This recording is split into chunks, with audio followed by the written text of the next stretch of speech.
bursting with a flash of lightning out of their tepid cocoon is Comics Covered for the week of April 3, 2019. Episode 71. Still coming up. What? Seems somewhat anticlimactic. Why is our cocoon tepid? To be honest, I really don't even know what that word means. I'm looking it up right now. It's like lukewarm? I don't know if that's the definition, but that's what came to my head. It says, especially of a liquid, only slightly lukewarm or warm. Only slightly lukewarm? Yeah. So I guess, actually, I'm sorry, I lied. It's only slightly warm. Lukewarm. That was my fault. So it's like room temperature. So it's like room temperature. Like if someone were to put their hand on our cocoon that we were about to emerge from, they'd go, there's nothing strange about the temperature of this cocoon. Yeah. I mean, that's basically yeah. So nothing remarkable. No. But inside is a remarkable podcast with which they'll uncover it. We're here talking out of our cocoon. It's fun. I used to capture caterpillars, and then we would feed them like milkweed and stuff like that, and then they would go into their cocoon and they would become butterflies, and we'd let them go. Wow. Do you ever do that as a kid? I don't remember. I mean, I remember I don't remember if we ever caught butterflies. We caught a lot of frogs up at my parents' cabin. It was on a lake, and there were lots of frogs up there, and so that was mostly the kind of capturing of wild animals that we did. Was lots of frogs and toads. You let them go, though, a turtle. Right? What now? You let them go, though, right? Eventually, yeah. Yeah. After you turn them gay, you put them in you're behind that, aren't you? Oh, yeah, the fluoride is turning the frogs gay. Okay, well, here on Comics We're turning into Alex Jones here on this podcast. Sorry, yeah, he's not on any podcast host, so someone has to fill the void, right? So we are now Alex Jones. No, we're not. But that's the unintended. We're not even trying to. It's just he's not doing it anymore, and so just like that void is naturally sucking everyone in. Like a balance. Everyone's becoming a little more paranoid. Oh God! So it's like a balance of the universe kind of thing. Yeah. Jesus, that's really terrifying. Actually. Okay, well, here on Comics Covered, other than butterflies, cocoons, frogs, and Alex Jones, I guess, we talk about comic books and the world around them, if you didn't guess. The comics industry, movies, TV, games. We'll also talk spoilers. I'm so excited for us to actually talk about games again. Like when that stuff comes out. Well, there hasn't been really any comic games news in a long time. Hey, that Avengers game is coming out still. 5 years from now or something. I'm guessing that's got to be a next-gen game. I mean, right? Maybe. I don't know. Anyways, we will talk. Go on. I will go on. We will talk spoilers, and we'll warn you about them.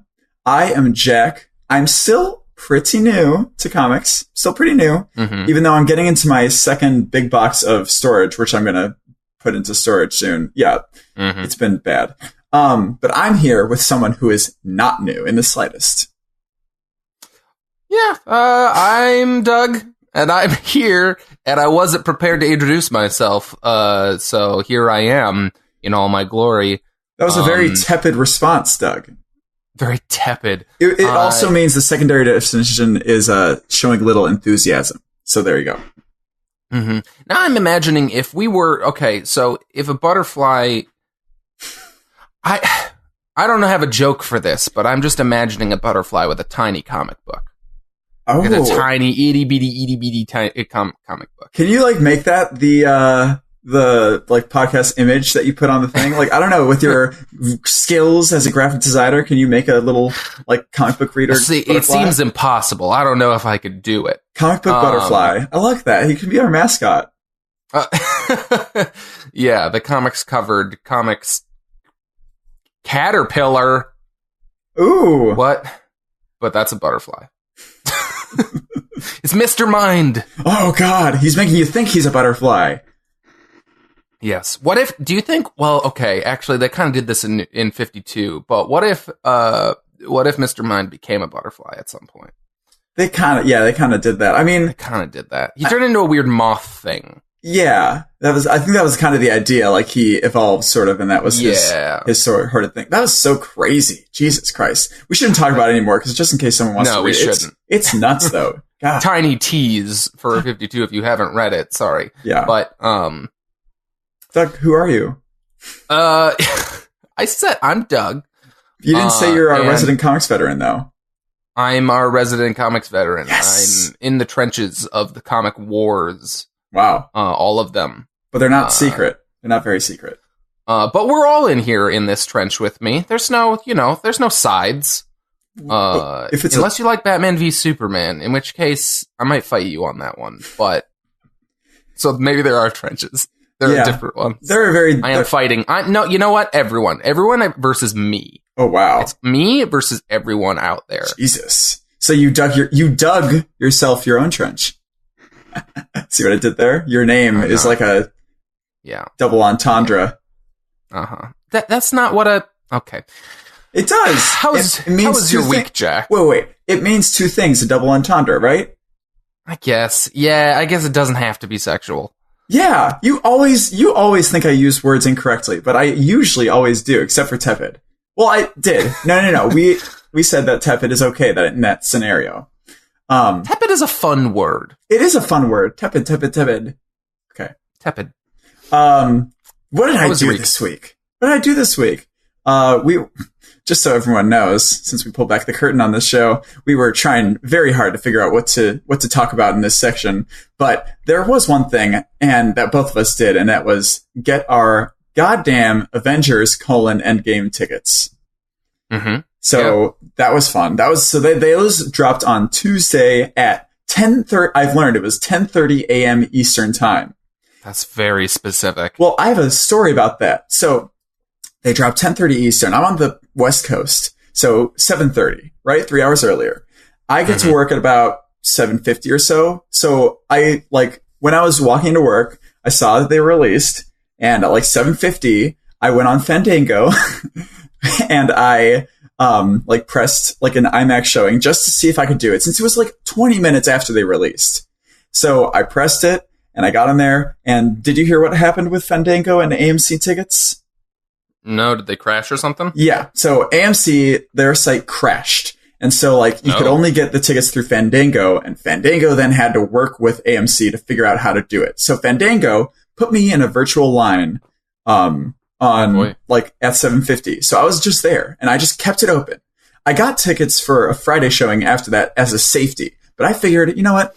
I was in there in this virtual line 20 minutes after. There's a pretty good chance. There must be a pretty good chance that I got to get a good spot for this Thursday night IMAX showing. So I waited. I had that open at work for 4.5 hours. And there was a moment where it changed from more than an hour in this line to 52 minutes. And I was so happy. But I kept waiting. And then it finally, 3 minutes, 2 minutes, 1 minute.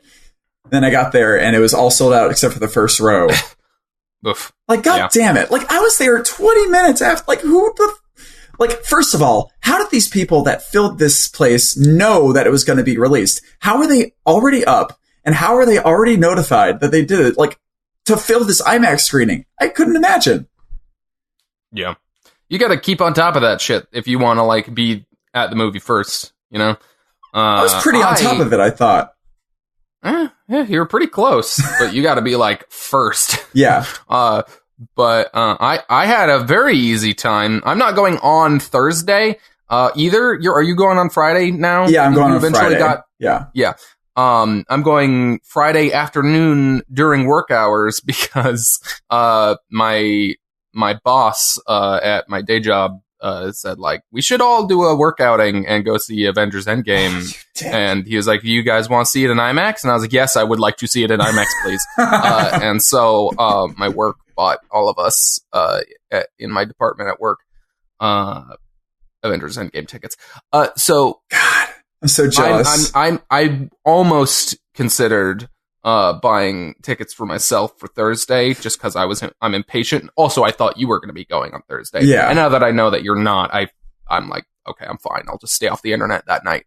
I was just very excited to talk about it. But God damn it, I'm so mad.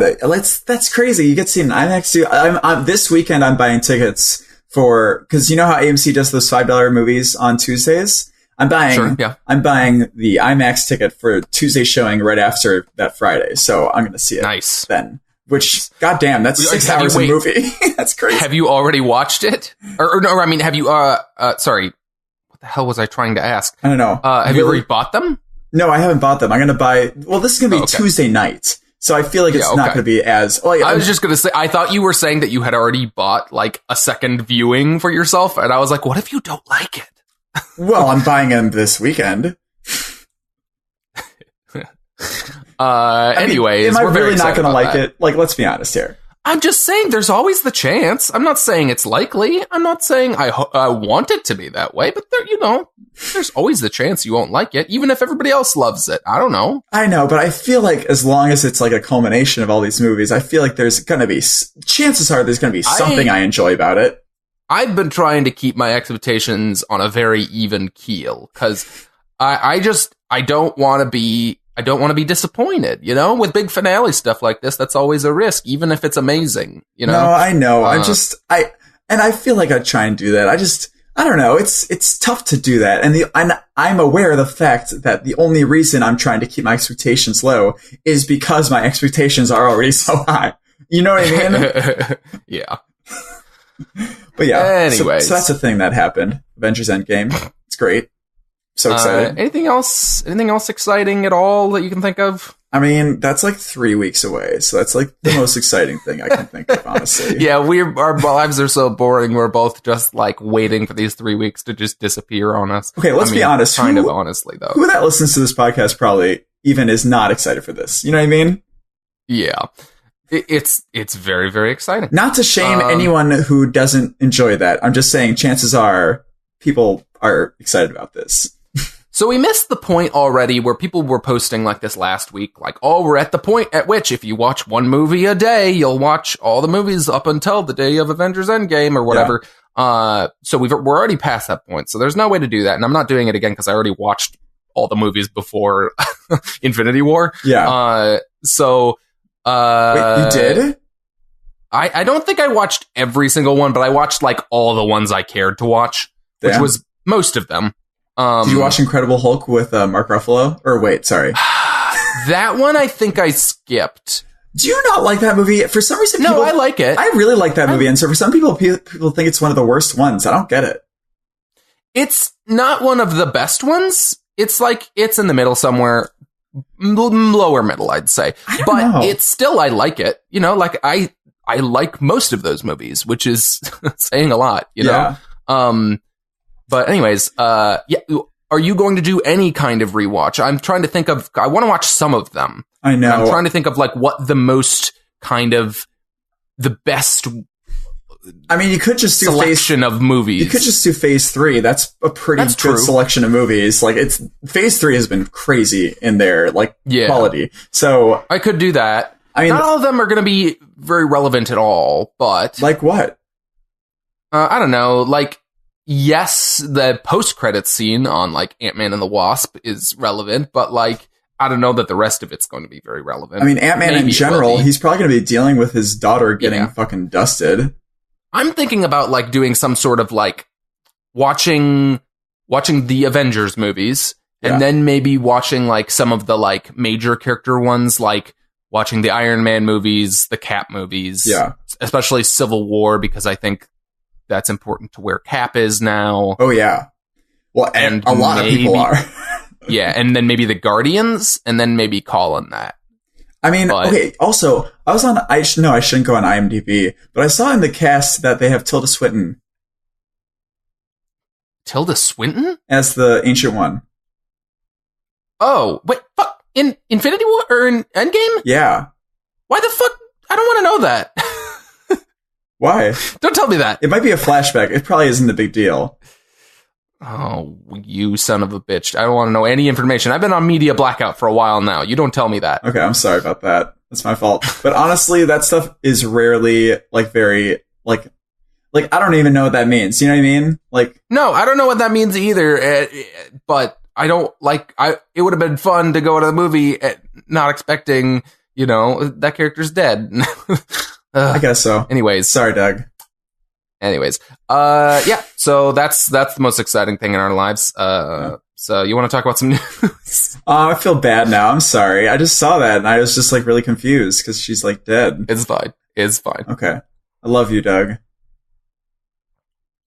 Let's talk about this news.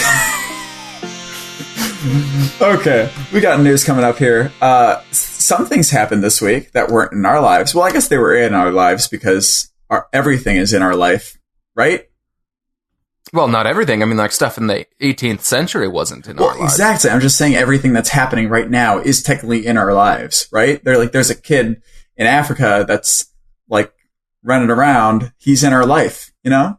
It's the butterfly effect. Oh, Ashton Kutcher bringing the butterfly motif back. Oh, Mr. Mind somewhere wiggling his little caterpillar behind, and then suddenly I have a deadly disease and I'm dying. Oh, that's good. I'm sorry, Doug. We're all dying every day. It's okay. A little bit. Yeah. So someone else was dying. Joaquin Phoenix. I'm just kidding. Sorry, God. This is bad. He's not actually dying. I'm just in the same sense that, you know, whatever. That everyone is dying slowly. Let's go back to the butterfly motif. Wow. Joaquin Phoenix is a beautiful butterfly that's transforming into a terrifying bodily horror anorexic Joker. Yeah. Joker trailer, teaser got released, becoming increasingly difficult to determine what is a teaser and what is a trailer. Yeah, I was going to bring that up because they call this a teaser trailer. It's 2.5 minutes and it's just a trailer. And like, I get that there's some sort of distinction now between they go teaser trailer and then story trailer. But like, it used to be a teaser was like, you got like 20 seconds or like less than a minute in some way. And it was just like kind of like it was a tease. But now it's just like it's a trailer that doesn't give you much about what the plot is, which is what a trailer should be. And so it's just the trailer. Yeah. Do you remember the trailer, the teaser that came out for The Dark Knight in 2008? The one where they slowly formed a bat symbol and it was Heath Ledger like laughing and saying, "Why so serious?" and like saying a couple lines. That was it. That was the whole teaser. Well, it's just like this distinction is so dumb because they have to make this distinction now because trailers in general have gotten so spoilery, like normal ones, that like, the story trailer is like generally one I don't actually want to see. And so, so the teaser trailer is the normal trailer as they used to be, where they just don't give you much, but it's not a fucking tease. It's just a trailer. Ugh. Anyways. Sorry. This movie. So I really love the trailer, actually. I think it looks really, really cool. I don't think I know you're skeptical. I'm still skeptical, but I don't know. It looks like a interesting character movie. You know what I mean? Like, so this is the solo Joker film for anyone who hasn't been following this, directed by Todd Phillips of The Hangover fame. What? Yeah. That's really it? Yeah. Oh my God. So a bit of a change of pace for him. But starring Joaquin Phoenix as the Joker, and it's like they're setting him up to be more of a protagonist than I would have expected. He's still terrifying, like he's still gonna be a villain at the end of this movie, but like it's following like his journey to that in a way that I wasn't expecting. In that, you know, really, I was kind of expecting that. I mean, I feel like they just want to tell the story about like the trauma that led him to this place, which I mean makes for a good one. I think. Sure. I don't know. Yeah, I'm still worried about the kind of glorification of like rationalizing someone's journey to becoming a monster like the Joker in a movie. I don't know that that's something we need, but I don't know. Like they did that in Killing Joke in a way. Yeah. And honestly, I don't love the, like, I have issues with the kind of backstory that story and this seem to be putting up for him. It's like, what really at its base level, just because I think it's kind of lame that like he was a failed comedian or a failed clown before he was the Joker. Like, okay, that's the most obvious kind of boring origin for him, but sure. I guess so, but then when you think about Bruce Wayne's origin, he's just a kid that's afraid of bats.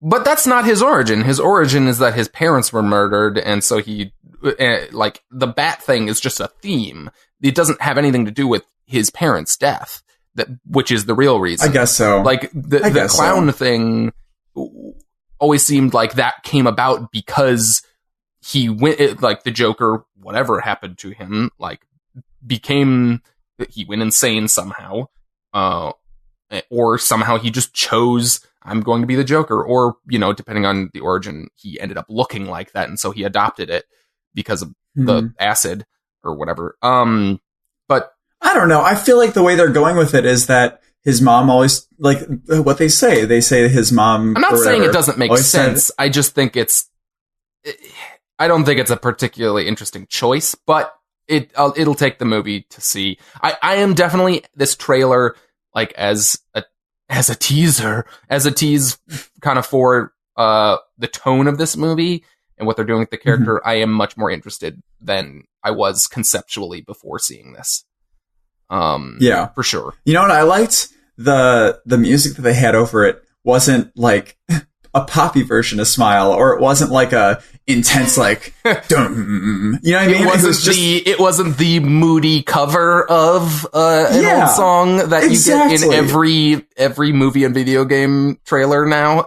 Exactly. Like, I was very happy with that. Cause, like, I mean, it goes with the time period, it seems, too. So. Yeah. Is this a time period? I'm pretty sure it's a period piece. When is it supposed to be set?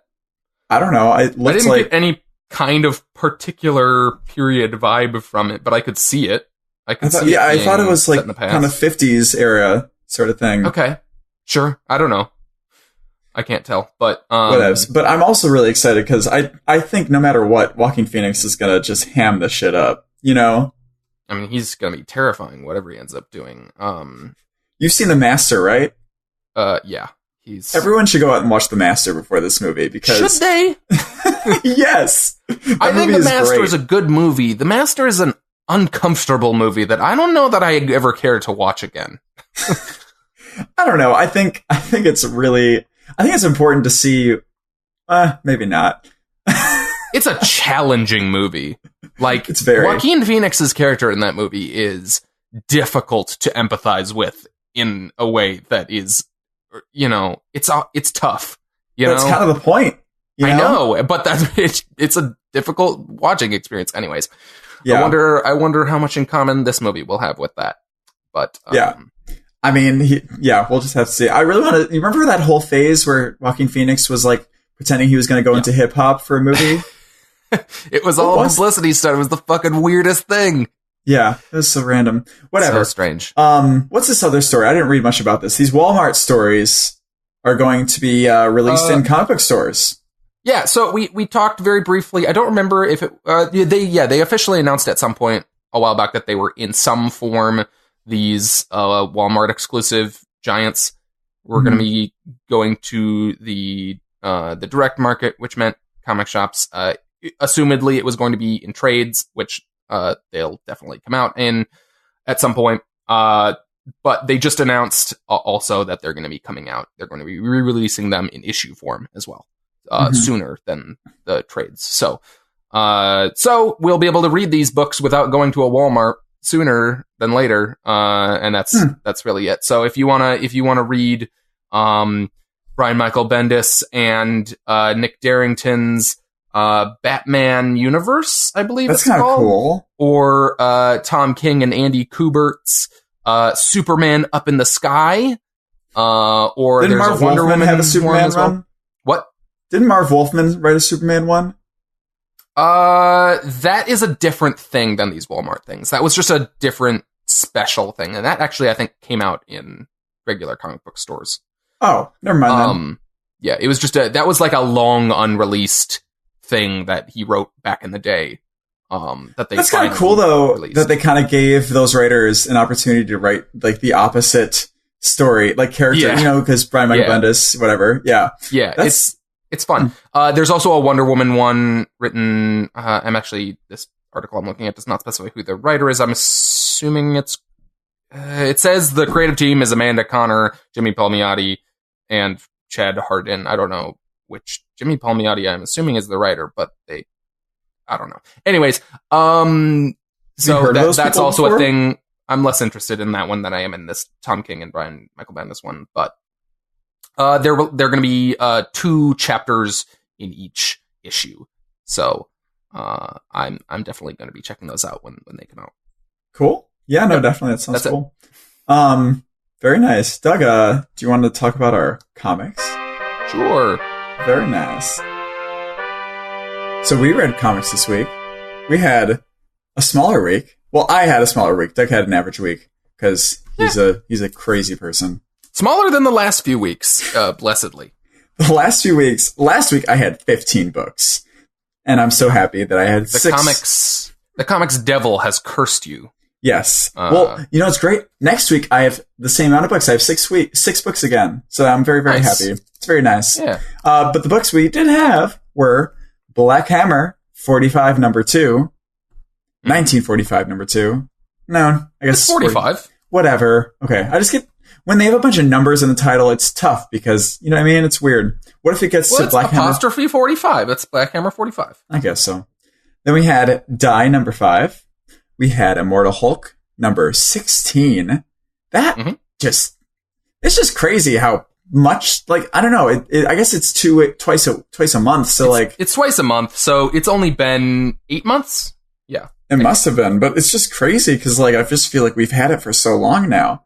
I guess we have. Oh, really? I feel like it hasn't been this long because it's only been 8 months, but yeah, sure. I guess so. We have Justice League number 21 and the Green Lantern number 6. And I had Alone, Night Moves, number 4. I also picked up, and I have not gotten around to reading any of these yet, because I'm very behind after the last couple insane weeks. But I also have Amazing Spider-Man number 18. Hugh, Captain America number 9, Paper Girls number 27, Section 0 number 1, and Young Justice number 4. You didn't read Section 0? Oh, I did read Section 0. That's actually the one I read. Good, because I want to hear about that later. Yeah, I'll give a blurb. So is Spider-Man weekly now then? For this event, basically, that's what these Hue. The book is already twice monthly, and then these Hue issues, these .hu issues are on the off weeks. Are they like adding stuff? Like, are they enjoyable? The Hue issues? I actually liked the first one. I still think the fucking numbering thing is dumb, but basically, so. They're an event called Hunted, which is what the HU is for. Yeah. So the regular numbered issues are the normal issues of Hunted, but then, so just without really spoiling too much, I'll give you some very basic information about what kind of the event is. Kraven the Hunter. Kraven the Hunter is hunting all of the animal-themed characters in the Marvel Universe. Mostly the villains, and then Spider-Man.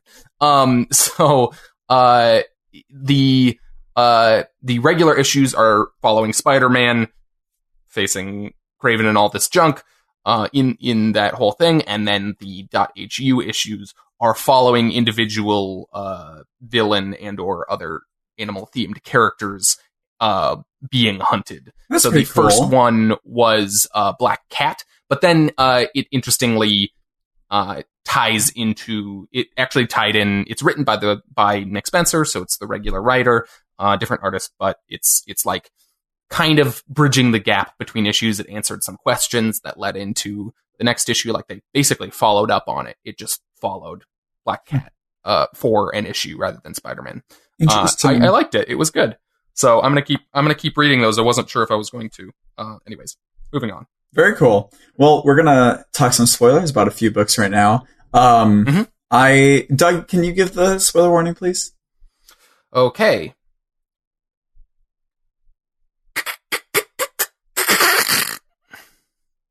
Are you okay? I died. I choked to death. Oh, shit. Okay, Doug's dead, I guess. That was the spoiler warning sound. Wow. That we do every week. That was very unsettling. I think that was the most unsettling one, honestly. Yeah, that one, there was like a moment of silence around it, of anticipation of like, what is it going to be? Seriously? And then it was this like, xenomorph-esque. Xenomorphs don't make sounds. What am I saying? Do they make sounds? Do they make little clicking sounds? I mean, wait, yeah, don't they use echolocation? They kind of make sort of breathing, clicking sounds, I feel like. Very, like, subtle. Wait, are they echolocation or are they body heat? Or movement? That's Predator. Don't they sense movement? I don't think that's a thing. I think you're thinking of the like motion sensors that the people use to find the alien. I think the alien just sees. Damn. It just has eyes. I guess so. Like a normal thing. But it doesn't have eyes. You never see their eyes. The aliens have eyes. You've seen the aliens' eyes? What? No, that was a bad forced The Hills Have Eyes joke. Oh, that wasn't really a joke though, because it wasn't funny. No, it wasn't. Okay. Moving on. Doug, let's talk about Immortal Hulk number 16. Okay. So, let's talk about Immortal Hulk number 16. Sorry. Let's talk about Immortal Hulk number 16. First of all, God, Alex Ross does all these covers, and I love him, and he's the best. Second of all... specifically, I've been really loving these Hulk ones. Like, I really like his... I always... like his covers are always amazing. Yeah. But there's some kind of different kind of horror energy, because this is a horror book, in these Immortal Hulk covers that you don't often see in his stuff. And like, this one especially is very like, kind of like almost Halloween-y. Yes. You know, with this purple sky and the big moon in the graveyard with the Hulk in the moon. I love it. This is maybe my favorite cover this series has had. Oh, wow. I fucking love like dumb Halloween spooky themed shit. I mean, I feel that. Yeah. Yeah. It's, he's amazing. And also I'm really happy we got, Joe Bennett again on this. We had a couple issues where he wasn't on there. And I know you didn't like that art, right? Joe Bennett? No, you didn't like the art that we had the last couple issues. Like, the last issue or two. I wasn't really a fan. Interesting. To be honest. But, Joe Bennett's great. Yeah. Oh yeah, all this shit. So this issue's great. We do want to, well, like, I don't know. Do we set up at this point? Like, how do we set this up? I mean, well, so this is, if you haven't been reading it, Al Ewing and Joe Bennett, along with some other artists, have been doing this book where they've kind of reinvented the Hulk with he's got a new, the Hulk has long had different personalities for the Hulk. Which, by the way, can I say that before reading this book, or before even like in the middle of this book, I had no idea that was a thing with the Hulk. It's not always necessarily touched on. Yeah. A lot of people just write the Hulk as Bruce Banner and the Hulk, but sometimes people will tap into the multiple personalities thing as a reading for why the Hulk is different than Bruce Banner, and then incorporating other personalities sometimes. Yeah. So this is the Devil Hulk, is this new personality that's in the book. He comes out at night, and he's a more intelligent Hulk. In this issue, the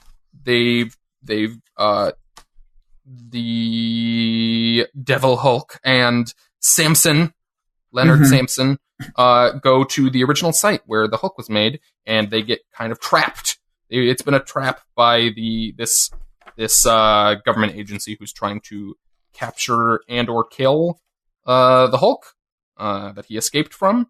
And they use some UV stuff at the end here, which is so great, by the way. God. It's really great. They have some like UV lights that they use to basically force the Devil Hulk back inside, so he's Bruce Banner. But then, big twist at the end here, which is I think the thing you wanted to talk about. Yes. About this issue, that they reveal.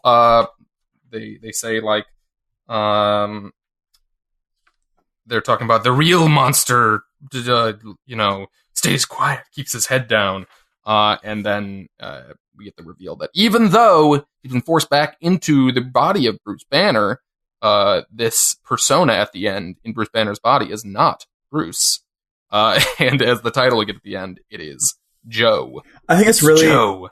I think it's funny that the literal title of this entire issue is the spoiler. You know what I mean? Yeah, it's fun. Yeah, I think it's a really great... I feel like they've been doing this in some of these issues, that they've been kind of tying they're using the like end of issue title as a sort of reveal in some of these cases, which is really fun. And I like that it's kind of tight. It's part of the captions almost. Yes. So what you told me was that this is Joe Fixit. You sent me over a thing about Grey Hulk. So what I got, let me try and talk about what I learned. Yeah, you try to talk about what you kind of understand this to mean. So the Hulk, when he first debuted, was gray. Now, we're not going to talk about how that was due to difference of coloring later on. Yeah, there's some weird stuff about how that might have been a mistake. Whatever. It doesn't matter. Yeah, there's different stuff. But the Grey Hulk was originally something that came out at night, and Joe Fixit was then introduced in Peter David's run as one of the when he was trying to make Bruce Banner into more of a DID, dissociative identity disorder guy. Joe Fixit was a personality of his that would sort of take over in stressful situations that Bruce Banner could hide behind. So it's not like it was Joe this whole time or something. Bruce Banner was here at the beginning of this issue, but now that he's been forced in this situation where he can't have the Hulk come out, where he's been shot, Joe is the one that can exist now. So I don't know what's going to happen. Like, is Joe just going to kick ass in the next thing? Did I get this right? Am I right, Doug? So a couple clarifications. One, a comment I just noticed, as you just commented. I did not know that the Hulk originally changed at night. So this whole series is actually kind of a callback to that, which is kind of cool. Or at least that aspect of it. I didn't know that. That's awesome. Did you look that up to clarify? Because I don't want you I'm on the wiki page that I sent about Grey Hulk. Okay. I just noticed that as you were, I was looking for it after you said it. I didn't know that. So that's cool. Yeah. Otherwise, so the Grey Hulk, at least as reinvented by Peter David, is basically very similar to the Devil Hulk that we get in this series, in that the Grey Hulk is a more intelligent version of the Hulk. Joe Fixit as the Grey Hulk, Joe Fixit as kind of the name that Peter David gave the Grey Hulk as a personality. He kind of reinvented him as a Las Vegas enforcer. Yeah. So he's oftentimes, at least when people will show Joe Fixit as the Hulk persona, he's wearing a suit, like a pinstripe suit. It's very fun. That's great. But I don't know that I've ever, I haven't read the Peter David stuff, but I don't know that I've ever heard of, one of these Hulk personas just being in Bruce Banner's body. Yeah, but apparently he has just enhanced strength in a way, and he that just seems really interesting and weird to me. I don't know. What do you think about this reveal? I just have no idea I guess he's just going to kick this random guy's ass, right? Yeah, I don't entirely know exactly what it means. Wait, are you saying Bruce Banner's going to have enhanced strength? No. Joe Fixit in this body has enhanced strength. Yeah. Is that a thing? I could not. On that thing, it says that Joe Fixit has been shown to have stronger than normal, not quite as strong as the Hulk or something like that. Sure, but that's as the Hulk. I'm wondering if we're just having the mind of him in Bruce Banner's body. I don't know that we're going to have. I think it's just going to be Bruce Banner's strength. I got the idea that when he is in the personality of Joe Fixit, that he has enhanced strength. But Joe Fixit is the Grey Hulk. I thought, oh, really? So yeah, okay. Joe Fixit is the name of the Grey Hulk. Okay. So wait, they show. So I don't know that we've ever seen. That's what I'm saying. Is this is a Hulk personality? Wait, so they show a Hulk in a pinstripe suit? Yes, that's what I was saying. The Grey Hulk, the Joe Fixit, that persona in Peter David's run wore a pinstripe suit. Oh, I love it. Yeah, I don't know, but also what throws a wrench in it is that if they have all these UV lights on it, if Joe Fixit comes out at night, then you know what I mean. Yeah, I don't know what that means. He's gonna lure him away, maybe from the UV stuff. I don't know, but then again, why would he leave the UV stuff? I don't know. I'm interested to see where this goes. But yeah, this is a totally all this. Or is this supposed to mean that? Or is this supposed to somehow mean that the the Devil Hulk has been Joe Fixit, and that the UV lights have forced him back into this body, but haven't entirely gotten rid of him because it's not actually day. And so this is the reveal that he has been Joe. I don't know. Not sure. It's probably, I don't know exactly what it means because I think the captions do make a distinction between Devil Hulk and this being a different quote monster. So I don't know, but I think what the reveal actually means is kind of ambiguous, sort of as of now. But I'm excited to find out what it means. Absolutely. Remember when we were thinking about not doing this series? Yeah, I still kind of think that the early parts of the series were a little, they didn't really exactly know what to do with this book. Yeah. But once you get about like 4 or 5 issues in, this kind of template for this kind of like more ongoing format for the book kind of starts to take root. Sort of the exploration of all this past stuff. Yeah. Like they just start. Yeah, it was. And now it's become this like tour around his old lore, like with this stuff that they had about fucking Betty Ross. She's I heard that she's Red Harpy. I don't even know what that is, but yeah, she's a weird fucking red bird thing. That's awesome. A red bird lady now. I saw people online saying that they're very happy that it's Red Harpy as opposed to Red She-Hulk because Red Harpy is more interesting. I mean, yeah, I want a bird. Sure, yeah, she turned into a bird lady. I don't know. It's fucking crazy. This book, yeah, I have absolutely fallen in love with this book. It's so fun. It's so fucking and it's crazy. It's so cool. Again, I was super unsure about this book at first. I wasn't sure if I was going to continue on it. And Rick Jones is in a fucking cocoon. Like, what the fuck is he going to be? I wanted to ask. I keep meaning to ask you about this since Rick Jones came up in this book, like 4 or 5 issues ago, whenever that was. In hell. Do you know anything about Rick Jones at all? I mean, I got a lot experienced in this book. Yeah, I got a lot in this book, which is I thought the fucking like the little tidbits from his biography. I thought that was an awesome way to do this. So specifically, so they've set him up as he used to be a sidekick. Or he was there when the Hulk was made. Yeah, and this first page is they show the grayness of his skin, by the way, which is great. Yeah. But if you look at the book she's reading, who does he look like on the cover there? This book called Sidekick. I see Sidekick. I don't know what you mean by I assumed like it was Bucky. Him. Oh. He was a sidekick to a number of different Marvel heroes. Rick Jones? Rick Jones. And at one point, he kind of took Bucky's place. He was a sidekick to, I believe, Doctor Strange at one point. I was just reading Jessica Jones a while back, and Rick Jones is in one of the arcs in that, and or Alias, I should say, is the name of the book. But Brian Michael Bendis's, so they have actual like whole pages from this autobiography that he writes, and it's cool. He talks about kind of like being a sidekick to all these different characters in the Marvel universe. So he's a long-standing kind of non-powered character in the Marvel universe. Wow, I had no idea. I thought he was just a Hulk thing. That's interesting. You know what they should fucking do? They should release this goddamn book if it's been a part of other things. That'd be so cool. That'd be the best thing ever. Like I would read the shit out of that.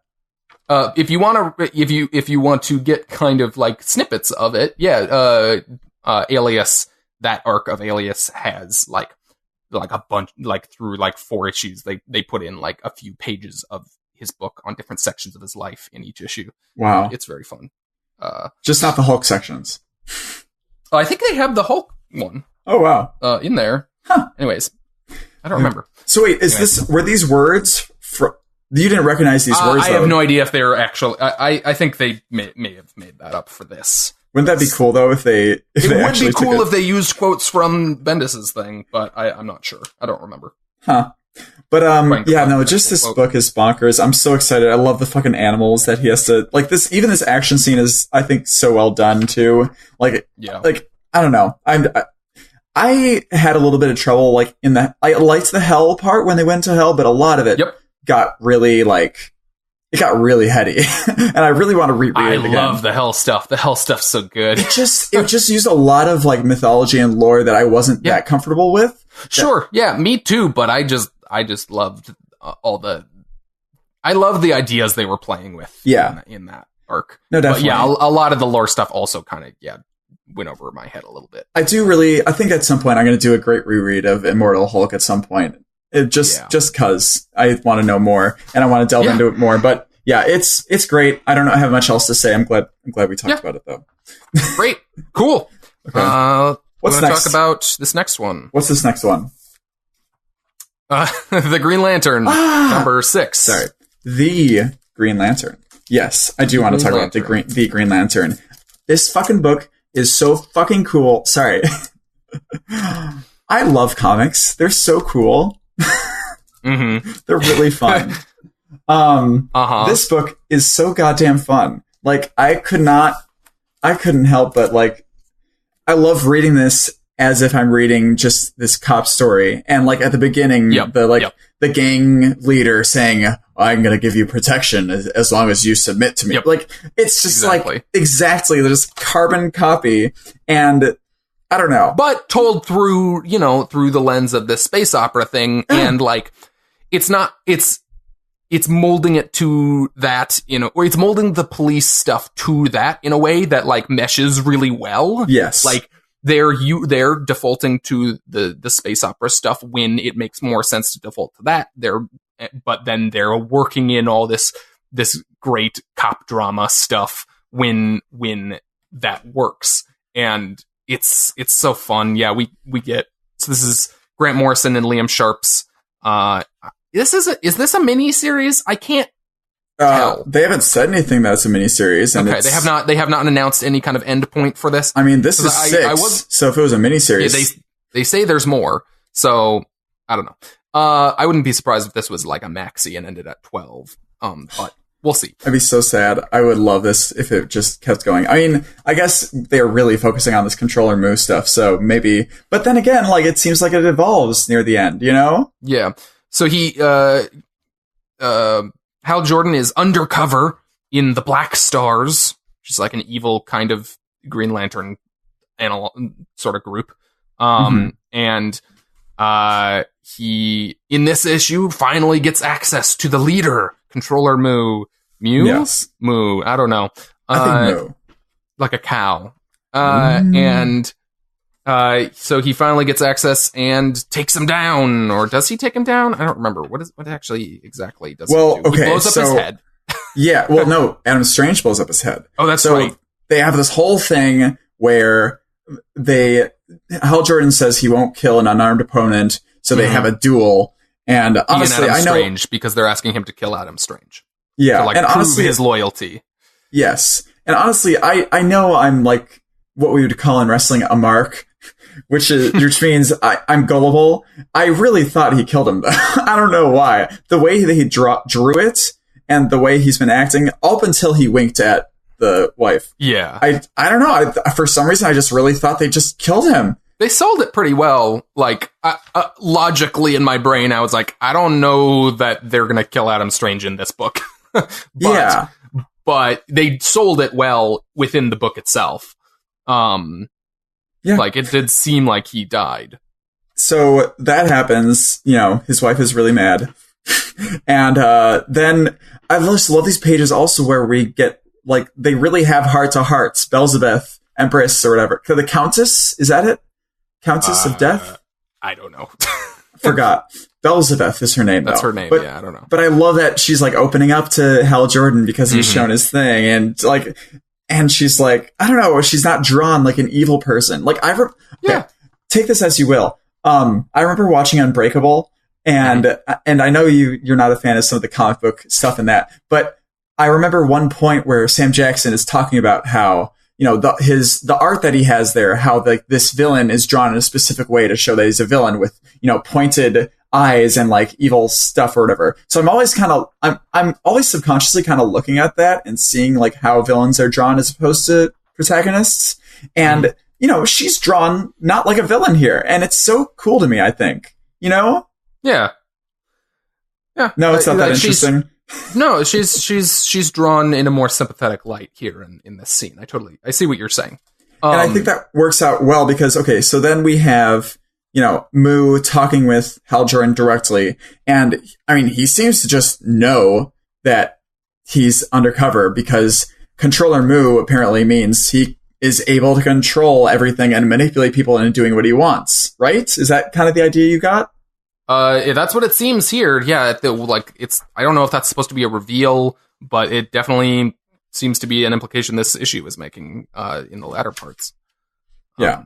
But, it turns out that Adam Strange is not dead. So he comes over, and while Mu is distracted or not expecting it, Adam Strange blows off his head. Yeah. But he's not dead. His consciousness is still, controlling people. He is still controlling Adam Strange's daughter, specifically. To try to destroy Ran. Seriously, the U-bomb, but he has a better idea.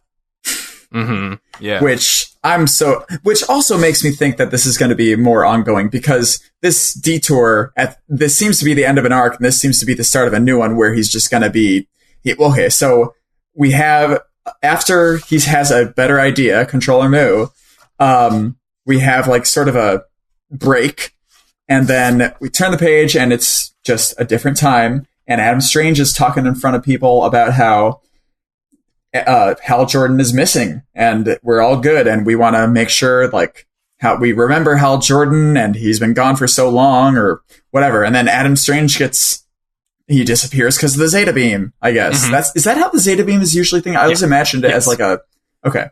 Well, that's historically how it works. He just kind of fades away and appears on the other planet. Do you think he went to Earth? Yes. Yeah, that's how the Zeta Beam transports him randomly between Earth and Ran. It's weird. It's so cool, though. Why don't I read more with Adam Strange? Is there stuff with Adam Strange that I need to read, a solo series? I don't know what to read, but there's definitely stuff if you want to read it. I mean, name a character. There's stuff. DC Universe. Uh-huh. Anyway, after he disappears because of the Zeta Beam in this jump forward, we have a sort of zoom out to planets. And then we zoom in, you have a star, we kind of zoom in, then we see green, and then it's a lantern ring, just floating in space. We zoom into the lantern ring, and there's this whole landscape. And it's been, I guess, Hal Jordan telling a figure on a stump or something about this story and how he got to this place.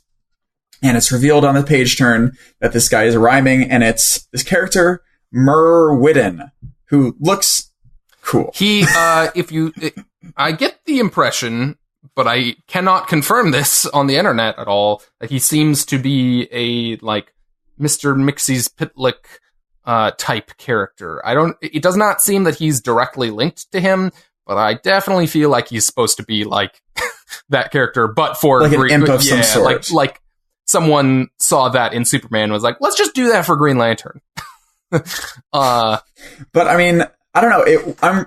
So what I found is that he's a sorcerer who does spells by rhyming, just like Zatanna, people like that. Well, yeah, similar. Yeah, similar in a way. I think that holds true. It's the same universe, But he was gagged at some point, and trapped inside of Abinsur's lantern ring, which of course. You didn't look this up? I didn't read much about him. I just kind of read his basic, what his powers are and stuff.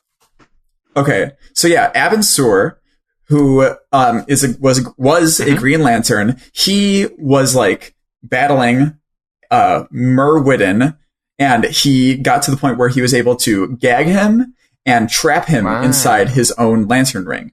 So Merwidden was this really small lantern ring. Then Merwidden was in the lantern ring for a long time, and he built this civilization and everything, but he wasn't able to get out ever. So then when Abinsur died and gave Hal Jordan his lantern ring, Merwidden was there.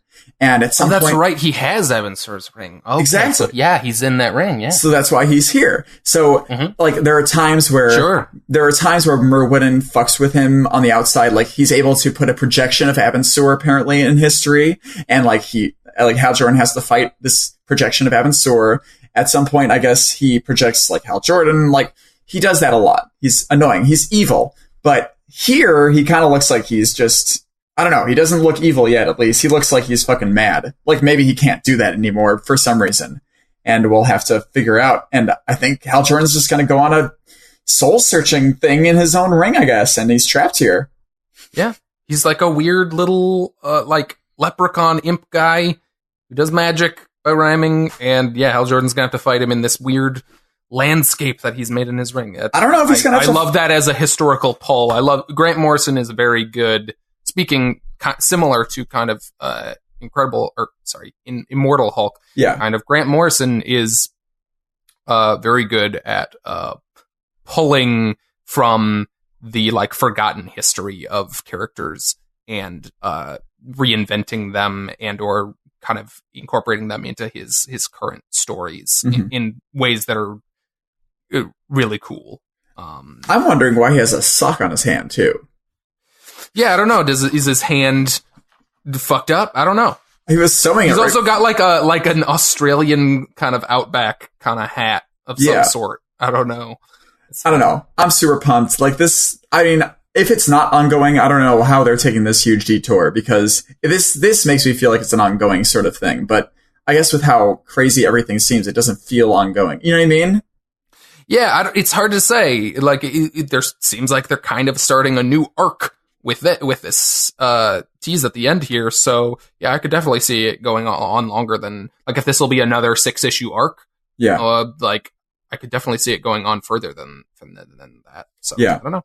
I'm pumped. I think at this point, Beelzebub's gonna be fucking pissed at Hal Jordan. Oh yeah, there's some emotional kind of conflict there when they eventually, I assume, butt heads again. So yeah, but cool. I don't know. I'm really excited. I hope, because I know you were saying you probably liked Liam Sharp a lot in this issue, because they did have a lot of color. I'm worried that you're not going to like it as much when he's in more of a green thing. I don't know. What do you think? No, because that's the thing is I actually really like the art at the end here, because I think Liam Sharp's art, it's not that I don't want color, it's that I think a more restricted color palette works better for his art, because it allows the texture in his art to be texture as opposed to overwhelming.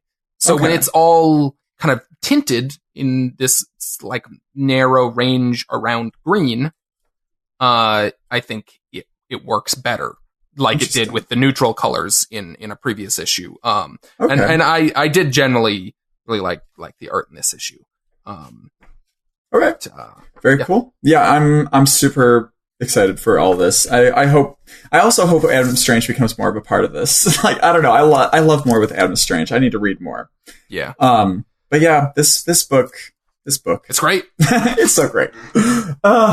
Also, sorry, I just also want to say that I love like covers that have that old school, like, in a duel to the death. You know, like they've been doing that on Green Lantern covers a lot too. Yeah, for sure.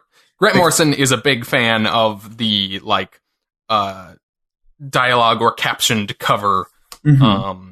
Like in this big, like, kind of, I don't know, like Carnival Barker kind of style of cover, where it's like yelling at you, like, come to this issue for this to happen, you know? Yeah, Power Ring against Blaster in a duel to the death with Adam Strange. It's very fun. Great stuff. Now, I don't think they're going to be doing that on the covers for the next issue we're going to discuss, though. Die number 5. This series, you know what's so funny?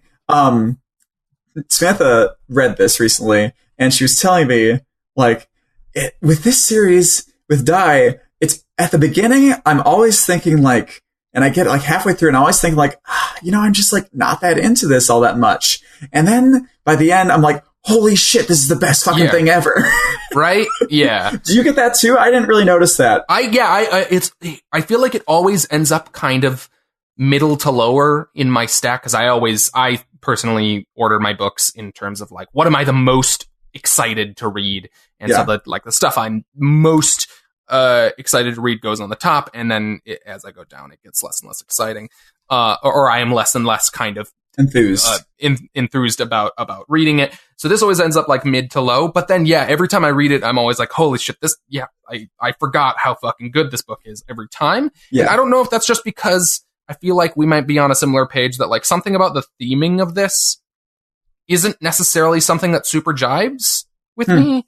About like, I don't know if it's the like kind of gothy kind of atmosphere, but the story and the writing here and the art are so good that like I always read it and I'm like, oh Jesus, I forgot how this series is so good. I mean, I can see it for this one because it really does pick up like when they start destroying the fuck out of this town, and when they're like, "Hey, dude, come over here, we're fucking up all your stuff." Like, and it like when he says, okay, sorry, I'll set this up. So, Die is a book about kids who get sucked into an RPG that was developed by their friend. They get out 2 years later after having suffered, a whole game of trauma. And they get out without their friend who made the game. They live their lives as adults, and then they get brought back in by their friend. So now they're back as adults, playing as their fantasy characters. Their friend is an evil grandmaster who is developing this game. And I don't know, we start this issue with a flashback where we learn that he is very into making things perfect. And then that's it. It's okay. We don't have to do anything else to it. It's done. Which I didn't know why they were doing this at first. I was like, okay. But then like you get halfway through and you realize that the friends like who are trying to get out of this game are using that like passion of their friend, of the Grandmaster, his passion to make things perfect and make things all right, to manipulate him into coming over to them so that they can, like, I don't know, either convince him or what we later see, fucking kill him. Yeah, so a big part of the kind of core kind of conflict in this book is this idea that they can't all leave the game unless all the party members who are in the game are unanimous in wanting to leave. So they have to convince him to want to come back, or they have to kill him. And so, yeah, they lure him out. There's also tied in with that idea of him creating this perfect world and wanting it to be and like wanting it this exact specific way. It ties in with, and I don't know if you probably maybe don't connect with this as much as someone who like, I know what you're gonna say. I've played I have more experience with tabletop RPGs. Yeah, and so I don't know if you picked up on this or not, but it's this idea of the game master, the DM who like creates this perfect story and wants you to play the story this exact way, but fucking RPG parties are they just want to fucking do whatever they want. They're people, and like so like depending on the group, some groups just kind of want to fucking throw the story that you've built in the garbage and do whatever they want. Yeah, like I think they say at some point here, like, sometimes you just want to chill in the town and hit on some elvish chicks. Exactly, yeah, they make this analogy to Lord of the Rings, like, what if the hobbits say, like, fuck Mordor, let's just hang out in Hobbiton, and it's that kind of idea. So that, yeah, it's definitely explicit in the book. They talk about that a little bit. So, yeah, you would have gotten that. But yeah, so that's kind of tied into that in the kind of meta-textual level of this being a commentary on RPGs. But then also being part of the core conflict. So they basically murder this whole town. Well, no. They don't kill anybody. They don't murder it. They just destroy the town. And that's part of save all the people. That's part of the problem at the end. Like, okay, so yeah, the whole plan was to get this character, our main character, I would say Ash, who is the dictator in here, who can tell people exactly what to do.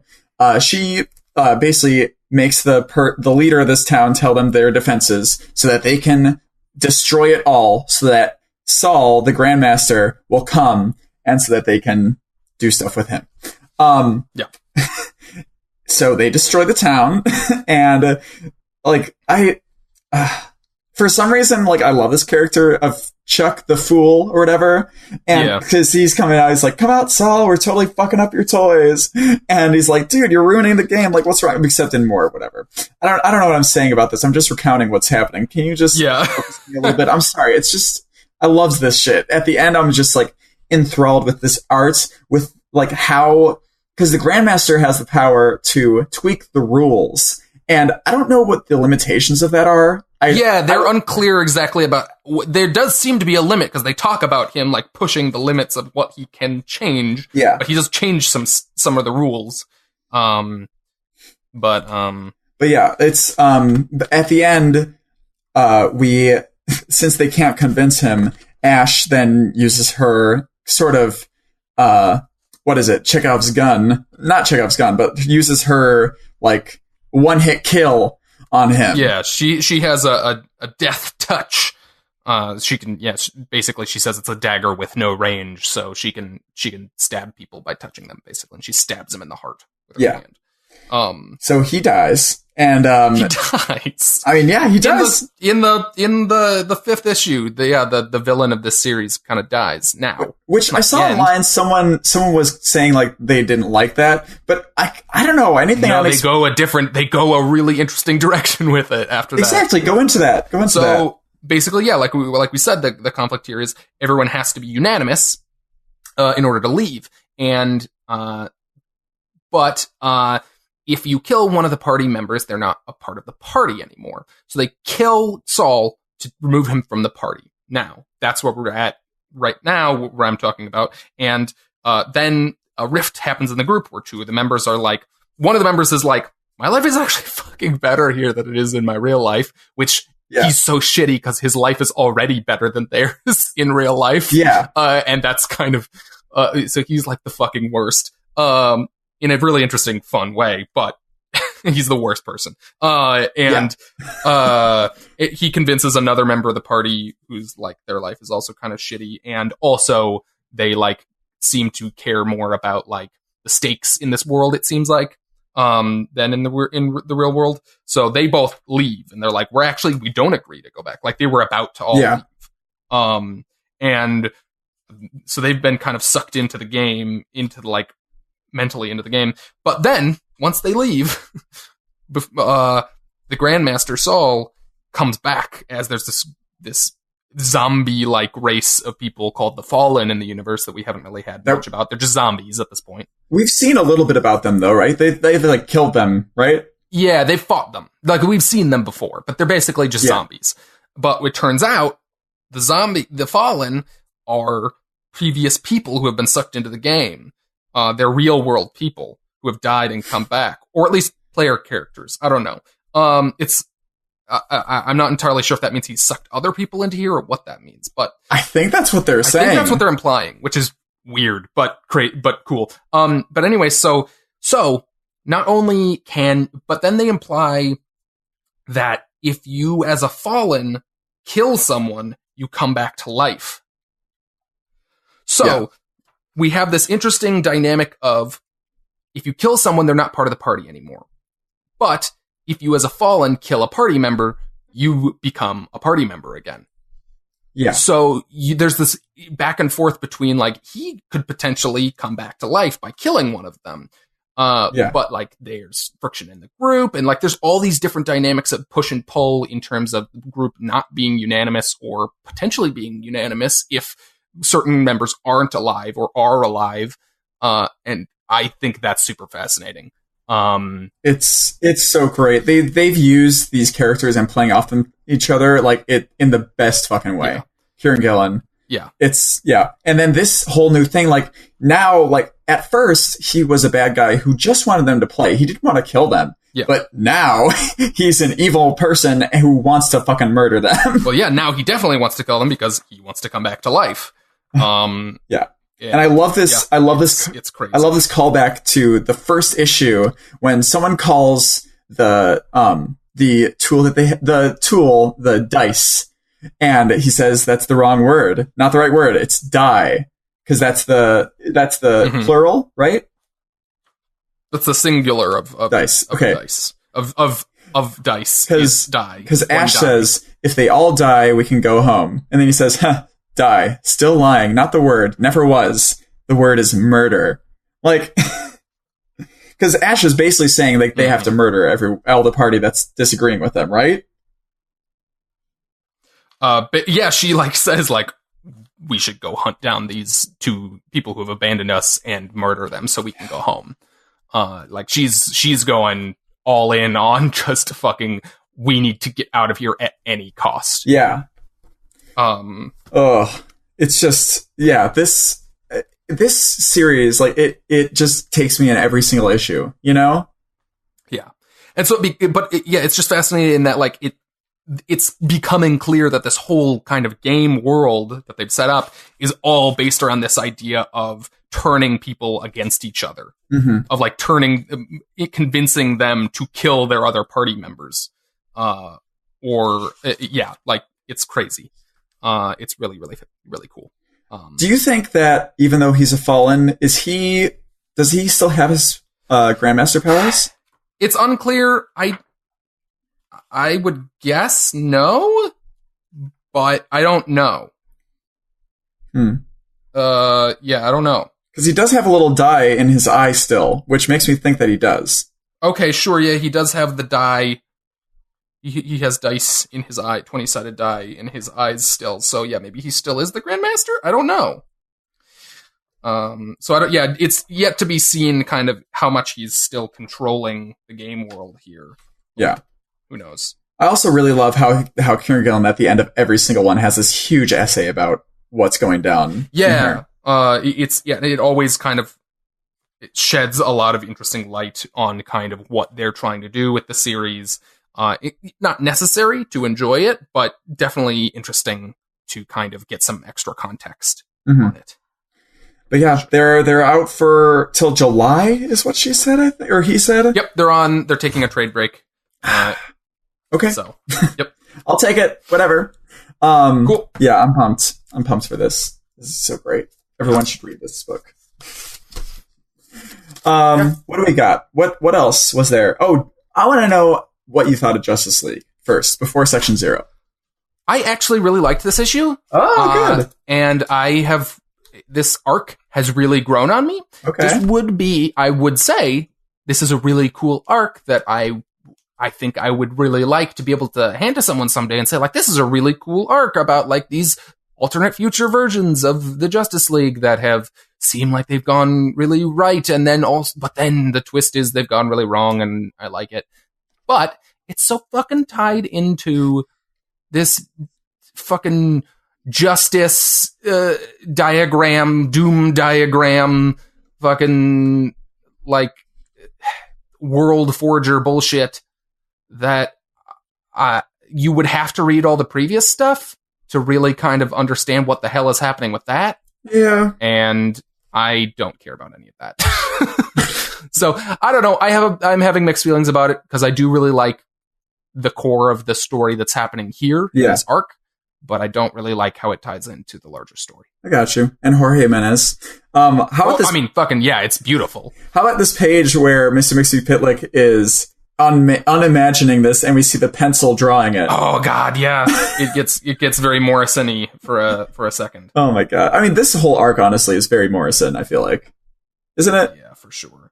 Yeah, there's some Morrison for sure in kind of the kind of thought process behind this arc. Yeah, I love this. I'm looking at this page right now. It's so good. Yeah.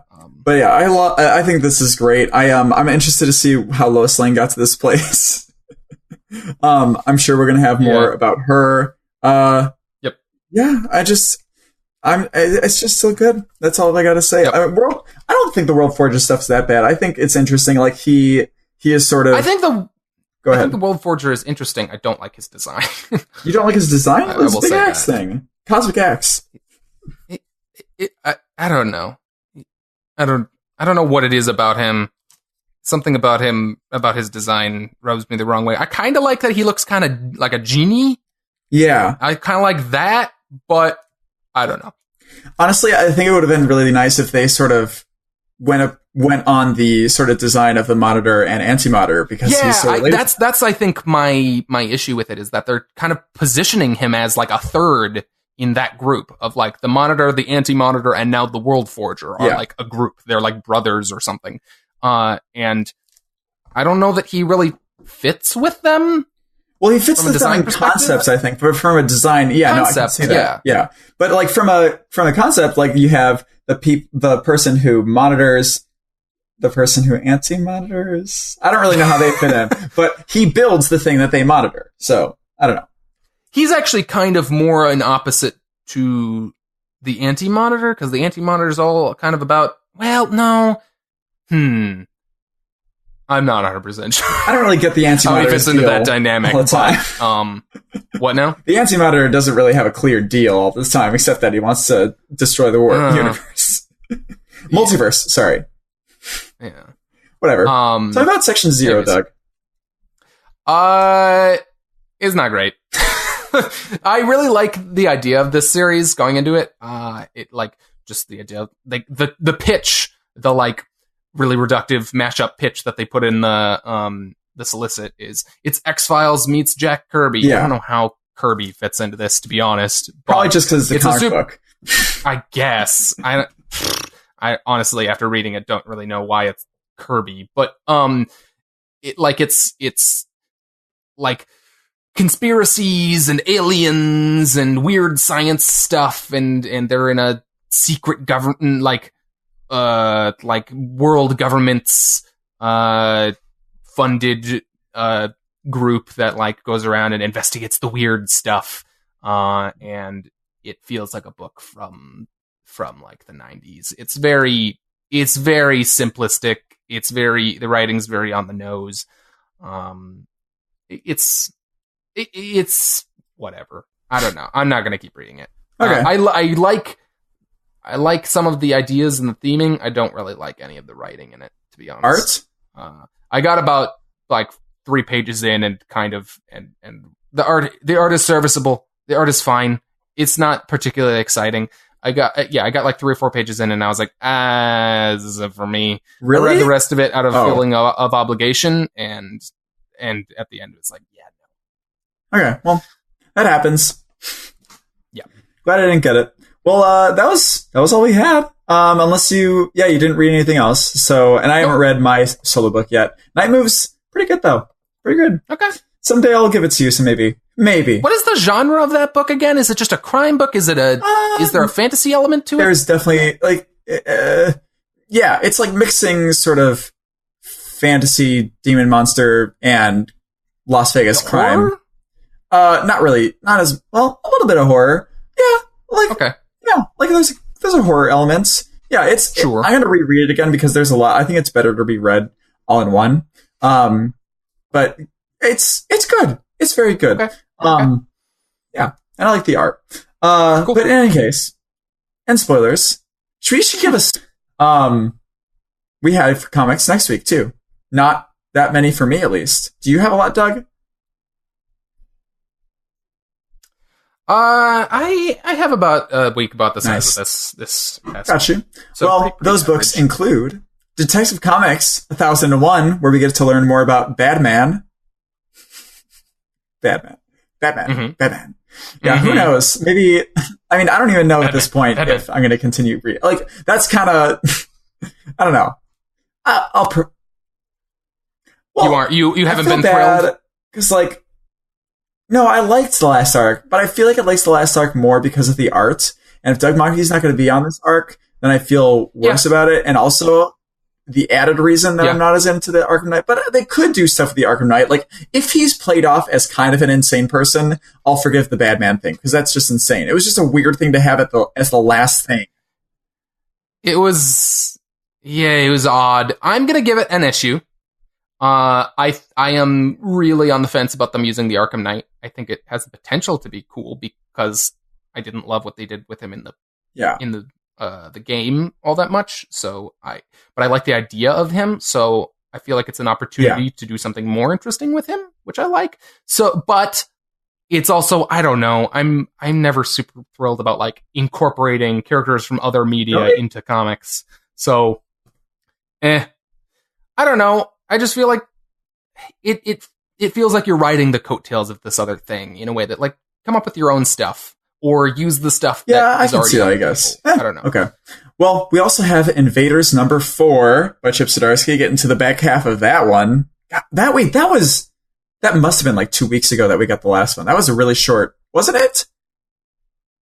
Remember, we just got that issue where Winter, like Bucky was going into the base and they were distracting them with the photo shoots and stuff, and they, you know what I mean? That was really... Yeah. Has that been twice monthly, or was that just not a full... Whatever. Month? I don't know. We also have Friendly Neighborhood Spider-Man number 5. That's an ongoing, right? Because I think this is starting a new arc. I believe so. We have Outer Darkness number 6. Doug, are you still on the fence? Are you getting it? Not getting it? Do it. I'm going to pick up the next issue. Bolivian Song number 14. Doug, I lent you with the first trade of it. Have you read it yet? Can you just read it? No, sorry. I want to talk about it. You're going to like it. You're going to really like it. Okay. I honestly have not been wowed very much by any of the Robert Kirby. I really think you're going to like this. I don't know. Okay. It's really... Right. I think if you just pick it up, just read a couple issues of it, I think you'll be very, very happy. Here we go. Prodigy number 5 as well. Second to last issue of that. Very excited for that. Superman number 10. Some more. I think this is going to be the last Jor-El, last flashback issue, probably. Flashback issue. Sure. Web of Venom, Cult of Carnage number 1. So this, I didn't catch this one, so I have a bigger week than I thought. This, another one shot. That one is not done by the regular creative team, so I'm on the fence about it. It is, however, so I don't know if we talked about it a while back, but Johnny Cates is doing a big Carnage event series that's kicking off on from their free comic book day issue next month. But Absolute Carnage. So I don't know if I feel like this might be leading into that, but I wonder how necessary it's going to be and it's not the regular creative team. So I don't know. I'm worried I might need to read it, but I don't know that I want to. So I don't know. On the fence. I mean, it's a small week for me. I might just get it. Yeah. And I don't know why you put this last one in. War of the Realms, Journey into Mystery, number 1. So, neither of us is reading War of the Realms, but I don't expect you to pick this up at all. But I'm a really big fan of the My Brother and Me / Adventure Zone kind of family of podcasts. They're all done by the McElroy brothers. They do a bunch of comedy podcasts. They're great. And they are collectively writing this War of the Realms miniseries that's following a bunch of side characters. And depending on how tied it is to the central story, hopefully I could understand it. And I'm really curious to see what a comic written by them is like, because it is the first thing they've ever done. So I really like their podcasts. I think they're really funny, and I'm curious about it enough that I'm going to try this. But I don't. Yeah, again, if you're not a fan of those things, if you're not familiar with those things, I don't. Okay. Yeah, probably won't do it, but you'll tell me. It'll be fun. Yep. Okay, so Doug, you wanna talk a little bit about Doom Patrol? This show is coming out. So you're behind. I haven't watched the most recent one that came out for us last night. It's tough because last weekend I wasn't able to watch because I was at WonderCon and not able to really spend a lot of time doing that. But so I watched the last episode, which while it had your favorite lots of yelling, I did really, really like it. I loved the whole intersecting storylines and everybody having their own thing and then coming together. But I mean, there are obviously problems with it. Doug, would you say this episode kind of brings it to the higher level? Can you remind me again what last? So it was called Therapy Patrol. Was it? And they all like, right. Yes. It was a big like journey into like each of the characters' pasts and like how those problems sort of manifest themselves now. And we got a little bit more of like, Larry Trainor's like journey, which was cool. Rita Farr, I think, is great. I love Rita. Mm-hmm. She's so awesome. They're probably my favorite characters in the show. Brendan Fraser is fucking bonkers. And he was really annoying me the entire time. But then at the end, the reveal was that there's a reveal. It's fine. Like, I was really annoyed, and I was like, God damn it, if this is how he is now, I might just stop watching the show, because that's fucking annoying. Like, but then we found out that Admiral Whiskers... God damn it. There's a rat named Admiral Whiskers who burrowed into Cliff Steele's body and kind of drove him crazy for an episode in revenge for running over his mother as a child. At the behest of Mr. Nobody, let's be honest. Yes, Mr. Nobody found him, and I just fucking... This goddamn How does that is so great. get made? I don't know if we... I don't know! It's crazy. I don't remember if it was this episode or a previous episode, but I just remember the moment where the, like, Shakespearean cockroach thing was, like, talking to a rat. I wonder if it was this rat. And they were having an argument. Oh, you could only understand the cockroach about, like, whether or not they could make cheese after humans were gone. And I was just like, it went on for like 20 seconds, and I was like, what? How the fuck does this series It's awesome, though. I love it. What the hell? Like, that was my like, oh god, Admiral Whiskers. It's like his mom. Just everyone. Admiral Whiskers. That fucking because it was a series. It was a flashback episode where we got all the different members of the team, and we got like a big title every time they flashed back. It was like Cliff or whatever, and then you go back to his, and then at the end we get Admiral Whiskers, and we flash with no context, and we go back to learn about Admiral Whiskers. Well, his backstory that started with episode 1, where his mom is like squeaking, and he's like, oh, you have to choose your moment, and you have to just go across the street and not be afraid. And then she goes off, and it's them driving the bus that run them over going into town. Yes. Oh, so Jesus. But yeah, so tell me about this episode without spoilers. Yes. The new one? So the new one is called Danny Patrol, and for anybody familiar with Grant Morrison's run on Doom Patrol, or even some of the subsequent runs where he's shown up, not a spoiler to say that Danny the Street is in this episode. And it's fucking Danny the Street. They do it. They do whatever, it is to use the parlance of the 80s, comic, at the time labeled a transvestite, sentient teleporting street. In this episode, they kind of update that terminology a little bit to be a bit more, more modern. But in terms of the gender stuff, but it's, other than that, it's everything about that. Danny is a sentient teleporting street. They do it justice. Who's home to all these weird outcasts from the world. They have the Bureau of Normalcy, is trying to infiltrate Danny the Street. It's great. I really enjoy it. We get, a really crazy, funny subplot with Jane, Cliff, and Rita somewhere else, while Larry and Vic Cyborg are trying to help Danny. They go all out on Danny the Street. I love it. And I'm a big fan of that. There's a fucking TV series where they put, like, who would have predicted, like, even less likely than Doom Patrol getting a TV series is that they would do a whole episode where they literally just do everything about Danny the Street, and it's they don't cut anything out, really. Like, they don't kind of sanitize it in any way.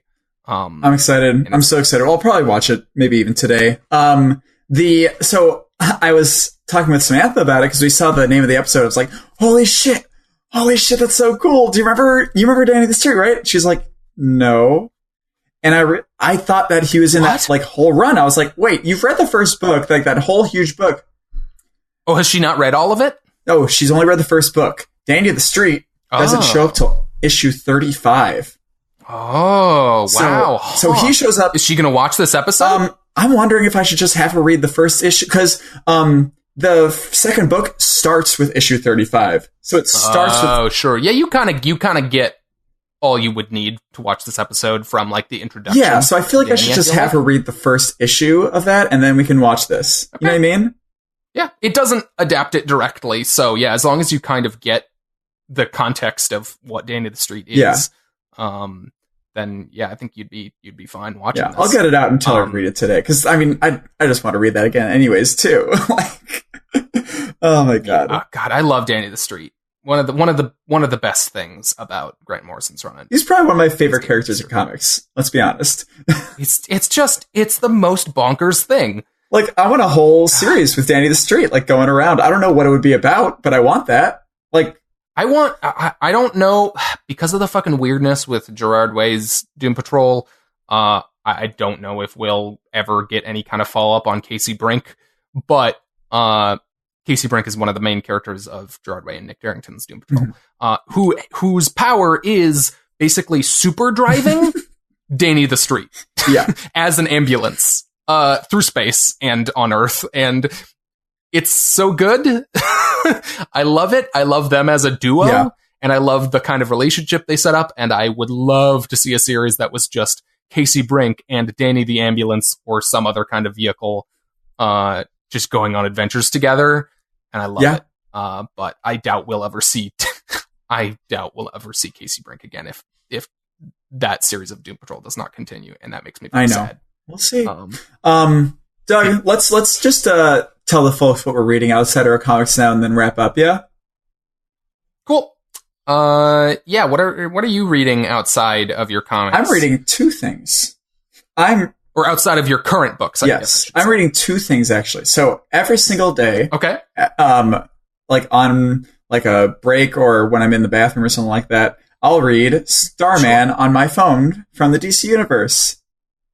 It is fantastic. I love that book. I wanted to talk about it more, and I'm going to talk about it more on the show because I'm learning so much about like that series. So this is Starman, by James Robinson, mostly by Tony Harris on art.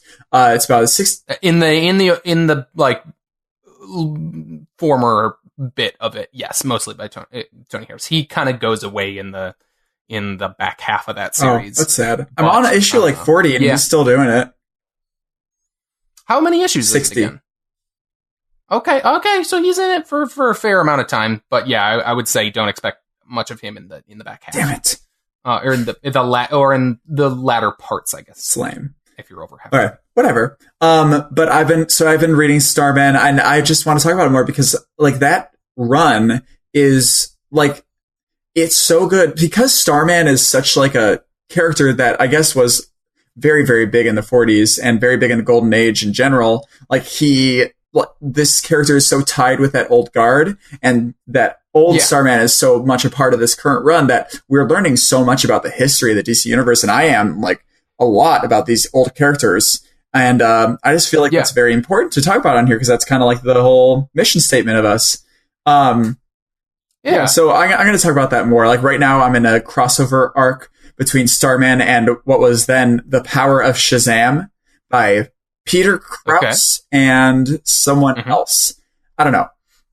But that's been cool. That issue was a marked step down in writing, but it was still nice to have like the Shazam one. But it was still nice to have a cool thing. You know what's really stupid though is that this crossover arc. So it started in Starman, and then part 2 is in The Power of Shazam. Part 3 is in Starman, and then part 4 is in Power of Shazam. But that issue is not on DC Universe. Well, theoretically, if assuming they follow through on their promise, anything older than a year will be on there by the end of this month. They left it very vague. They just said April. Doug, You know what's really stupid about this, though, is that, so the issue that is crossing over in Power of Shazam is number 35. Okay. The next one is 36. They don't have issues 36 and 37 of Power of Shazam, but they have 38 through the end of the series. Isn't that fucking stupid? That's very strange. There must be some sort of weird circumstance around why that would be. It's just mind-boggling. Like, why? I can't imagine. Yeah, I don't know. I'm still slightly skeptical about the vague promise they made to put, like, quote, anything older than a year on there. Because I still, I wonder how much that stuff is still going to kind of have to trickle in over time. Mm-hmm. But one other thing, sorry. Yeah, that sucks. One other thing for DC Universe, I made a list last night called Batman that Samantha and I are going to watch everything on there, and she's into. We're going to watch the old Batman movies because they're all on there, and with like Michael Keaton then and Val Kilmer and everything. And then we're also going to watch she's interested in watching the whole animated series, which I'm so fucking excited for. Ooh, yeah. And Batman Beyond, and fucking Justice League is on there now too.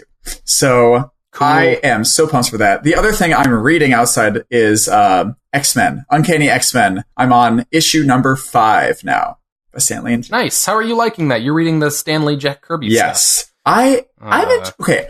I I know that it's like, it's a part of the style of the 60s. You know, it's difficult almost to read sometimes because like, it's just a very different thing than reading a modern comic but it's really, really cool. And also like, it's legit very good at like times. Like it's not even at times. Like, I don't know. I was going to ask you to explain like Jack Kirby's whole thing, like why people sort of, worship him in such a weird way. Mm-hmm. And I don't know. I don't know if it's coming around on me, and I don't know. I still don't really get it, but it's really good. As a modern comics reader, going back to that stuff, you really have to kind of immerse yourself in it to kind of appreciate the style. You mean like in the history? But the thing about it is that really his importance is in his place in history. Like, comics weren't dynamic and stylized in that way before him. At least superhero comics. Like, they just didn't look like that.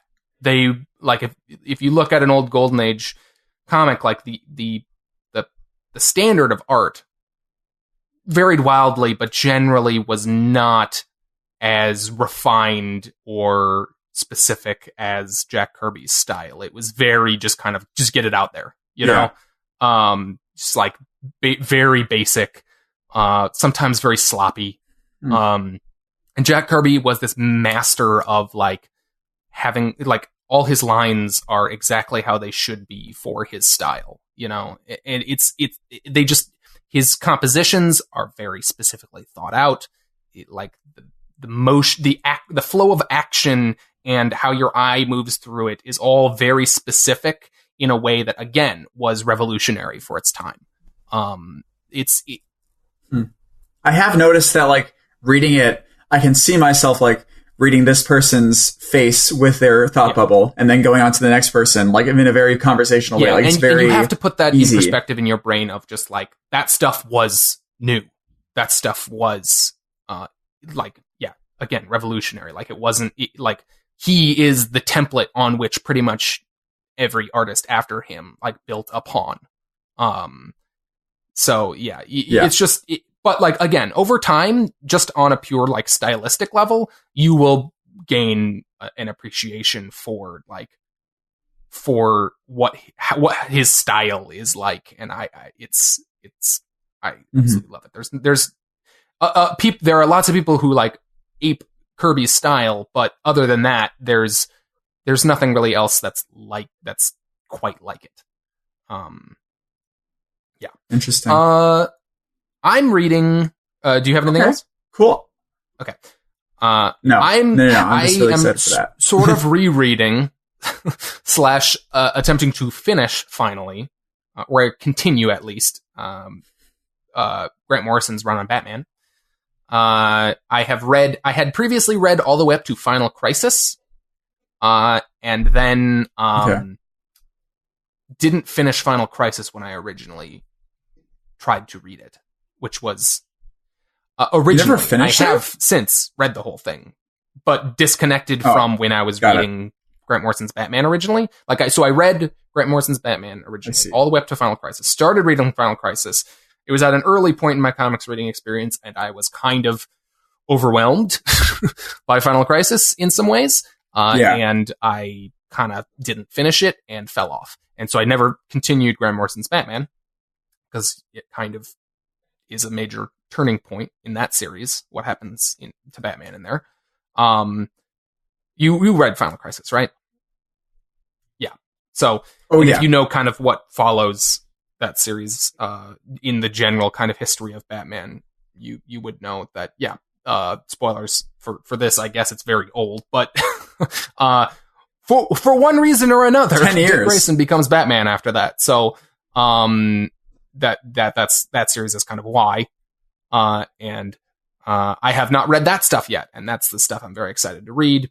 The stuff I'm reading currently, yes. That's supposed to be really good? It's supposed to be very, very good. It's Grant Morrison and Frank Quitely doing Batman and Robin. Oh. It's very exciting. Shit.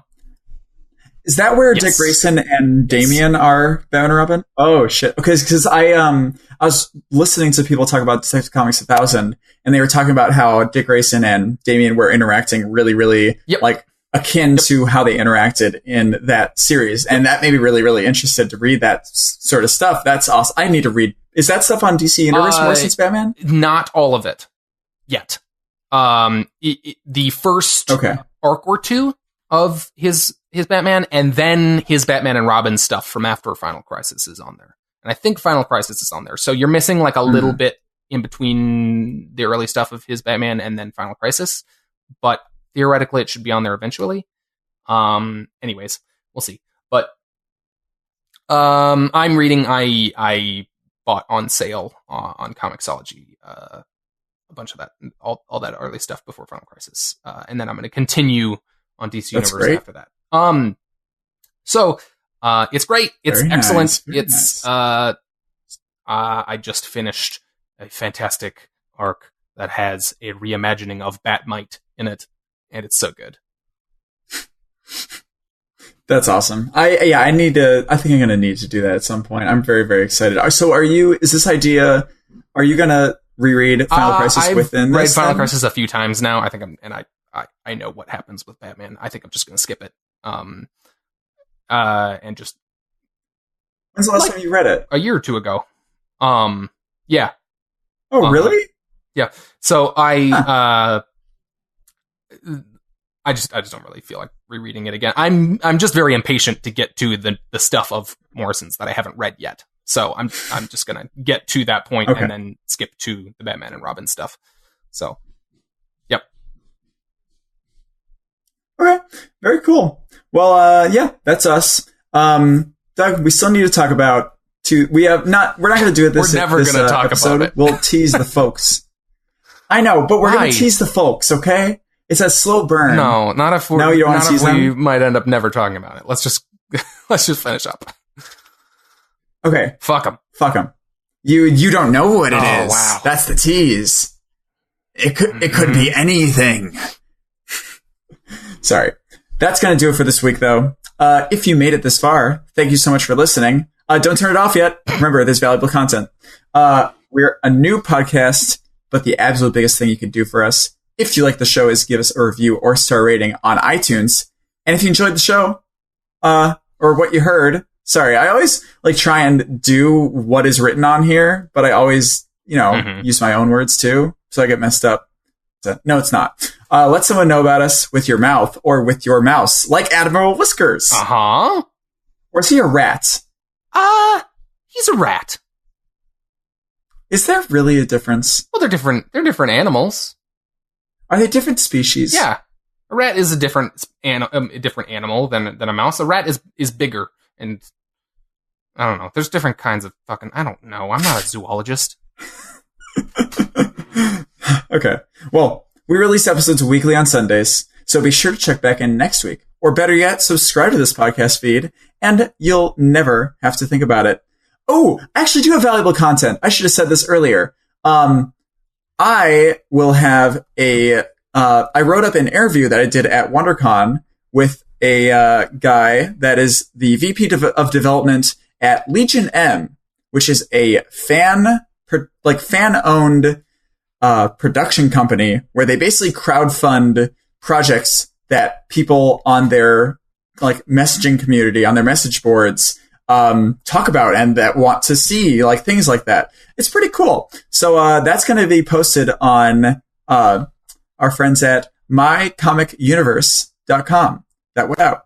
But that write-up's going to be there. It should be fun. Yeah, that was the valuable content. There you go. It's valuable. It's valuable. It's fun. Did you say that will have posted by now, or when is that? I don't know when it's actually going to go up, but I would think that it's going to be within like the week or so. So just keep checking back there. Yeah, we'll post on our Twitter too, like when it goes up.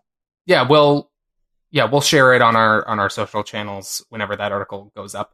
Hoping to do. Hopefully gonna do some more kind of stuff like that. Some more writing stuff. So we'll keep people posted on that front. So awesome. Yeah, absolutely. Yeah. Yes, that was it for me. That was the valuable content. Sorry, that was valuable content. Yes, very valuable. And you can do that. Follow us. Follow our podcast. I know. On any of our any podcast app. I don't. I've lost my train of thought. You can follow our podcast on iTunes, Stitcher, TuneIn, Overcast, Google Play Music. We're on Spotify. We're on iHeartRadio. We're on whatever the fuck you can think of, probably. Whatever podcast app you prefer, we've got you covered. Ooh. I didn't get close enough to the mic on that one. I just kind of lowered my voice. By the way, I just noticed that on one of the logos, you made it so that the covered is covering part of the S on comics. That's both the logos, the horizontal and the vertical, the covered is covering part of the word comics. I love that. You're good at this whole graphic design thing, aren't you? It's almost like it's my job. So whatever podcast app you prefer, we've got you covered. I literally just said that. In the meantime, oh boy, we need to finish up. My brain is going. In the meantime, before the next episode, you can find us on Twitter, our new Instagram page. New. We are at Comics Covered on both Twitter and Instagram. You can find us on Facebook, which is facebook.com/comicscovered. You can find web archives of all our episodes at comicscovered.libsyn.com, libsyn.com. That is our podcast host. So you can listen to all of our episodes there. You can find video, not video versions of all our episodes on our YouTube channel or Facebook. If you want to get a hold of us with a question or feedback, send us a message on our social media channels or our email, comicscovered@gmail.com. Maybe we will get back. Not maybe. We will get back to you. We've been checking it better. We've been better at it. Yes, we've been. Jack has been much better about checking our email than I have been. So thank you again for listening to the show. I am Doug. And I'm doing my taxes today. Oh boy, exciting. Oh god, it's going to be great. I've been putting it off way too long. It's way too... Yeah. It's like, I got 10 days. Jesus. Oh no. Okay, but this has been Comics Covered, brought to you by the IRS. Thanks, guys. Cheerio.